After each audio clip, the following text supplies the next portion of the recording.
gente segue aqui com a nossa pauta número 6, introduzindo uma entrevista especial com um convidado que já está na linha.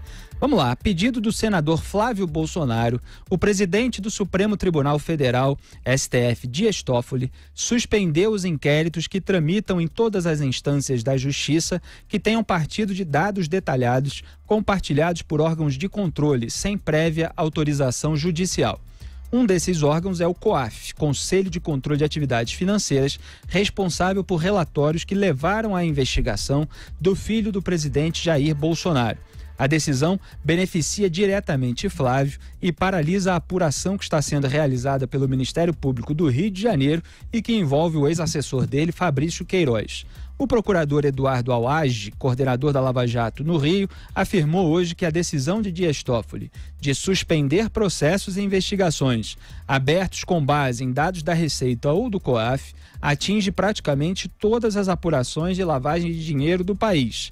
Para ele, a exigência de autorização judicial ignora a forma de atuar dos criminosos. Temos na linha o procurador que nós citamos até na matéria anterior, Hélio Telho, que nos atende gentilmente aqui. Muito obrigado pela sua participação em Os Pingos nos Is. Boa noite, procurador. Boa noite, Felipe. Boa noite ao ouvinte da Jovem Pan.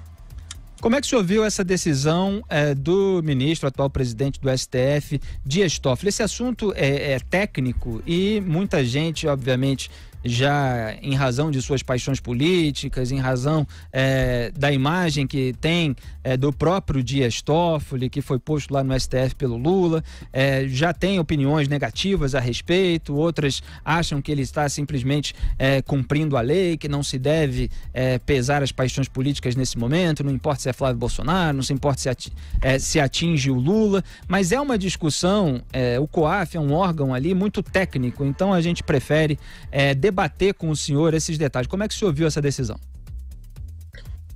Eu vi com muita preocupação. Primeiro, eu não quero particularizar um caso específico, né? Tem gente falando, é o Flávio Bolsonaro, é o jornalista lá do Intercept, é eles que estão sendo beneficiados e tal. Na verdade, essa decisão ela é muito mais ampla, ela atinge um universo muito maior de pessoas e por isso preocupa bastante do que apenas esses nomes mais notórios, esses nomes que estão aí na moda e na mídia. O COAF foi criado através de uma lei há 20 anos, né, 21 anos que o COAF foi criado, a lei de lavagem de dinheiro, e nesses 20 anos ele vem atuando sempre do mesmo jeito. Só agora é que houve essa decisão suspendendo todas as investigações que foram abertas a partir de informações que o COAF nos encaminhou sem prévia autorização judicial. Prévia autorização judicial que não é exigida pela lei que criou o COAF, pelo contrário, a lei que criou o COAF, a lei de lavagem de dinheiro e a lei complementar 105 de 2001, que regulamenta o sigilo bancário no país, também não exigem decisão judicial prévia para esse tipo específico de comunicação. Pelo contrário, ambas essas leis permitem que o COAF, identificando operações específicas suspeitas de lavagem de dinheiro, né, atípicas, comuniquem independentemente de autorização judicial ao Ministério Público. Eu vou tentar ser aqui bem didático e bem claro e falar numa linguagem que as pessoas entendem. Talvez tome um pouco de tempo, eu peço um pouco de paciência, mas o COAF não tem acesso aos extratos bancários das pessoas, do cidadão. Ele Exatamente, essa distinção que eu queria fazer que é muito importante.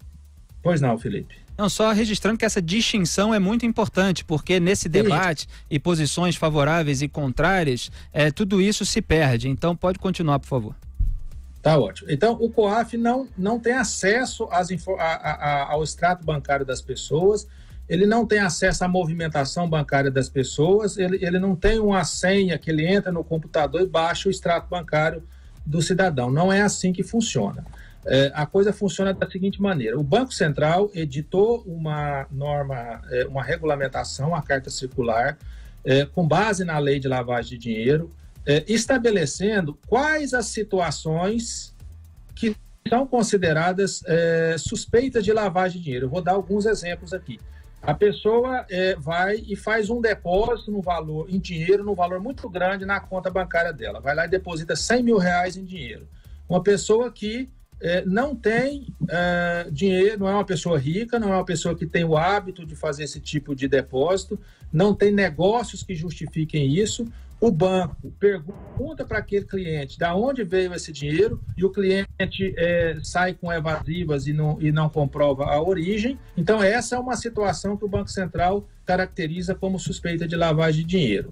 Outra situação, o indivíduo ele vai fazer depósito na conta dele, ele faz centenas de depósitos em valores pequenos, né? Quando você soma todos aqueles valores, dá um valor enorme, mas ele fez aqueles depósitos em valores pequenos para disfarçar, não chamar a atenção. Isso também é uma das situações que o Banco Central caracteriza como suspeita de lavagem de dinheiro. Então, o Banco Central determinou, através dessa regulamentação, que os bancos, identificando essas movimentações, essas operações suspeitas, essas operações atípicas, o banco comunique ao COAF. Olha, o fulano de tal, no dia tal, fez um depósito no valor assim, que a gente perguntou de onde veio o dinheiro, ele não explicou. Isso se encaixa na resolução do Banco Central, nós estamos comunicando a você. Então, o COAF recebe essa informação específica. Uma operação, 2, 5, 10, que estão ali suspeitas de lavagem de dinheiro. Não recebe o extrato, o COAF não tem acesso à vida financeira e nem à vida fiscal do cidadão. E o COAF, então, de posse dessas informações, cruza com outras informações, levanta dados para saber se aquela pessoa tem envolvimento com o crime organizado, com o PCC, com o tráfico de drogas, com escândalo de corrupção, e reforça ou não aquela suspeita de lavagem de dinheiro e comunica ao Ministério Público. É assim que funciona. O Ministério Público, então, à vista daquelas informações, abre uma investigação e, se entender que precisa ter acesso à vida financeira do cidadão, se precisa ter acesso à documentação, às declarações do imposto de renda do cidadão, para poder tentar identificar de onde veio aquele dinheiro, se aquele dinheiro é limpo, se aquele dinheiro é sujo, o que o Ministério Público faz? Ele se dirige ao juiz, justifica, mostra essa situação para o juiz e pede autorização judicial para ter acesso à vida financeira e à vida fiscal daquele cidadão. E o juiz, então, analisa, se entender que tem justa causa, concede. Procurador, é assim que só fazer uma pausa aí nesse ponto, porque era esse ponto justamente que eu queria chegar, porque os debates que estão acontecendo na internet, nas redes sociais, em todos os veículos, já estão justamente camuflando, misturando esse ponto aí que eu queria chegar. Porque no caso específico, por exemplo, do Flávio Bolsonaro, a investigação começou com compartilhamento de informações do COAF, mas só depois a Justiça Fluminense, quer dizer, do Rio de Janeiro, autorizou a quebra de sigilo bancário. Então esse era justamente o meu ponto. A quebra do sigilo bancário, que muita gente já está comentando como se fosse algo que pudesse acontecer sem autorização judicial, não pode acontecer sem autorização judicial. Isso já era assim, não é isso que o senhor está dizendo? Isso já era assim, continua sendo assim, nunca mudou, inclusive porque sem que haja uma autorização judicial, o banco, ele não fornece a financeira do cidadão, ele simplesmente se recusa. Exato. Se eu pedir ao bancário do Felipe Moura Brasil que eu quero investigá-lo, o banco vai dizer assim: o senhor me apresente uma autorização judicial que eu forneço. Se não tiver autorização judicial, eu não forneço e eu não tenho acesso a isso. Então, é assim que funciona. O que a decisão do ministro Toffoli diz? Olha, o COAF não pode comunicar aquelas operações suspeitas de lavagem de dinheiro ao Ministério Público sem autorização judicial. É isso que a decisão, em síntese, está dizendo. Isso tem base legal? Faz sentido, procurador? Como? Faz sentido esse argumento do ministro Toffoli? Não faz o menor sentido, porque, primeiro, para que o Ministério Público possa pedir autorização judicial, é preciso que ele saiba que houve aquela operação suspeita. Se o COAF não pode informar o Ministério Público que existiu aquela operação suspeita, o Ministério Público não vai saber e não vai ter como pedir ao juiz uma autorização judicial. Ou seja, não vai haver investigação, não tem como haver investigação. Não tem como a gente adivinhar que alguém fez uma operação suspeita, pedir autorização judicial e ou então o juiz autorizar o COAF a comunicar. Inclusive porque o que o COAF comunica são operações individualizadas, específicas, sobre as quais pesam suspeitas ou existem indícios de serem operações de lavagem de dinheiro. Não é? Então, ele não pega a operação financeira que a pessoa fez ao longo de um ano, de 2 anos, de um mês inteiro e encaminha para o Ministério Público. Não, ele pega lá uma operação específica, um saque, um depósito, uma transferência, um provisionamento para sacar dinheiro em espécie e comunica ao Ministério Público. E se o Ministério Público precisar de acesso à vida financeira, aí ele tem que pedir autorização judicial. Procurador, quer dizer, uma decisão dessa foi uma decisão monocrática, né? Como é que ela pode ser desfeita? Olha, ela pode ser desfeita só pelo próprio ministro, se reconsiderar essa decisão, ou pelo colegiado. Ao qual está afeto o julgamento dessa questão. Essa decisão ainda vai ser submetida ao colegiado, existe uma pauta que está divulgada para novembro, né? Pode ser que a Procuradora-Geral da República, a doutora Raquel Dodge, que é quem tem autoridade para recorrer dessa decisão, se ela recorrer e esse recurso for levado antes ao colegiado, pode ser decidido antes, mas é dessa maneira que essa decisão pode ser revista, ou o próprio ministro ou o colegiado do Supremo Tribunal Federal, ou a turma ou o plenário que vai decidir se mantém essa decisão, e se mantiver essa decisão, a consequência vai ser a anulação de todas as investigações que nos últimos 20 anos foram abertas e todas as condenações e pessoas que foram presas em situação idêntica a essa que eu me referi. Inclusive, confisco de bens, né, apreensões de bens de traficantes, apreensão de bens de contrabandistas, apreensão de bens de ladrões de carga, e que foram objeto de investigação, e que se chegou a isso através de lavagem de dinheiro por comunicação do COAF, e isso pode ser tudo anulado, e temos que até devolver, em último caso, esses bens para esses bandidos.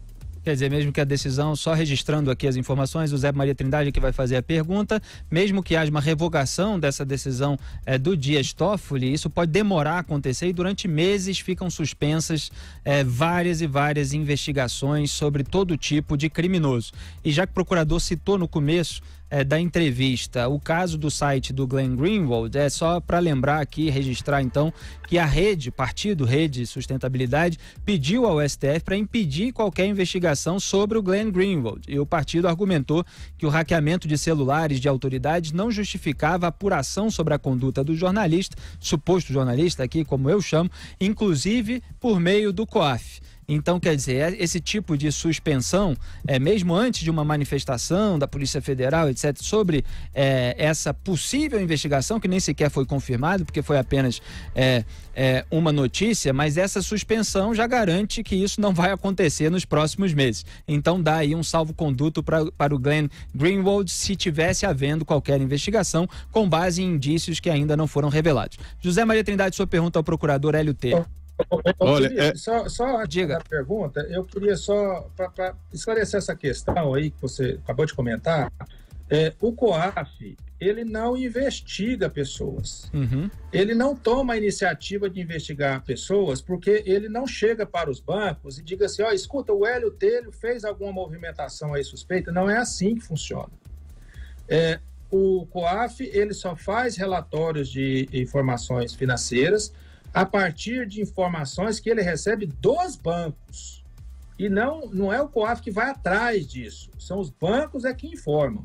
Então, assim, vamos investigar o jornalista, vamos investigar o Felipe Moura Brasil para saber como é que ele está movimentando recursos. COAF, dá uma mão para nós aí. O COAF, ele não vai ter essas informações, a menos que o banco já tenha previamente comunicado alguma operação específica suspeita de lavagem de dinheiro, aí o COAF vai ter esses dados. Mas essa ideia de que o COAF pode alvejar, não é, alguma pessoa, violar os direitos do cidadão para tentar revirar a vida dessa pessoa, para achar alguma coisa errada que essa pessoa possa ter feito, para usar contra essa pessoa, essa hipótese ela não existe, pelo puro simples fato de que o COAF não tem esse tipo de acesso a essas informações. Não é o COAF que vai atrás dessas informações, são essas informações que chegam ao COAF por iniciativa dos bancos, que são obrigados a comunicar quando os próprios bancos identificam operações específicas que são suspeitas. Certo. Diga, Zé Maria. É incrível, o ex-senador Pedro Simões, ele apresentou um projeto para que todo político já tenha os sigilos quebrados, todos os sigilos, porque um deputado, senador, um político, ele é um ser especial, está a serviço da nação e merece e o país merece essa transparência. Isso que o senhor está falando, procurador, é muito sério, porque uma decisão assim, impensada, né, pode levar as pessoas a pensarem que tudo está perdido. Não, ainda falta o plenário do Supremo, mas pode derrubar decisões importantes, inclusive devolver, eu gostaria só de repetir o que o senhor já falou aqui, bens confiscados, acabar com vários processos que estão aí, tudo com base no COAF. Queria dizer o seguinte, agora que o COAF voltou, que faz realmente só relatórios, né? Recebe os relatórios dos bancos e faz ali uma junção, faz uma análise dos relatórios. Queria dizer se o COAF, nessa atual situação, poderia ficar prejudicado nesses relatórios e como está esta ligação do Ministério Público com a nova situação do COAF. Olha, o COAF ele é um parceiro do Ministério Público no combate à lavagem de dinheiro. Sempre foi, tem sido e continua sendo. O COAF, agora, durante o tempo que esteve sob o guarda-chuva do Ministério da Justiça, ele foi valorizado, ele ganhou um corpo maior, ele teve mais pessoas trabalhando lá e teve um suporte maior, está tendo um suporte maior. A informação que eu tive é que agora que ele voltou para o Ministério da Economia, ele vai continuar tendo esse mesmo suporte. Agora, o que na prática pode acontecer com o COAF é ele pura e simplesmente acabar se essa decisão do Supremo Tribunal Federal, do ministro Toffoli, vier a ser confirmada pelo plenário do Supremo Tribunal Federal. Porque o COAF ele só tem como funcionar, ele só tem como tomar a atividade do COAF, só funciona, só tem eficácia, só tem eficiência se ele atuar do jeito que ele vem atuando. Se nós precisarmos a cada situação adivinhar quem é que fez uma operação suspeita, pedir autorização judicial para que o COAF nos informe essas operações suspeitas, ele na prática vai acabar. É como se nós transformássemos o COAF num morto-vivo, um zumbi, né? Não tem justificativa mais para se existir, para ter o COAF, e em razão disso nós vamos acabar com o nosso sistema de combate à lavagem de dinheiro, porque sem o COAF, o nosso sistema de combate à lavagem de dinheiro deixa de existir também, vai ser só faz de contas. Muito obrigado, procurador Hélio Telho, procurador da República, por mais essa participação aqui, muito didática em Os Pingos nos Is. Boa noite, bom trabalho. Boa noite, eu que agradeço. Boa noite ao ouvinte da Jovem Pan.